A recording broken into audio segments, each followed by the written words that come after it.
नवाबशाह में एसटीपी जे अॻवाननि खे खंबे गुम करण ख़िलाफ़ एसटीपी कारकुननि जामशोरो प्रेस क्लब अॻियां एहतजाज जी रैली कढी धरणो हयो ऐं कारकुननि पारां नवाबशाह इंतज़ामिया ख़िलाफ़ सख़्त नारेबाज़ी पिणु कई वई।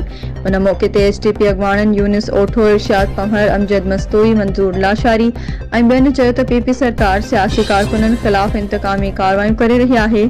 एसटीपी समेत ॿियनि सियासी पार्टियुनि जे कारकुननि ख़िलाफ़ नवाबशाह पुलिस ऋण ॿारे ॾिनो आहे।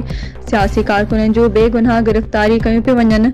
हुननि वधीक चयो त नवाबशाह में 2 ॾींहं अॻु खंबे गुम कयल एसटीपी अॻवान शाहनवाज़ कीरियो, रुस्तम शाहज़ैन उन्नड़, आकिब ॾाहिरी, वकार मल्हा ॿियनि कारकुननि खे नवाबशाह पुलिस खंबे गुम करे छॾियो आहे।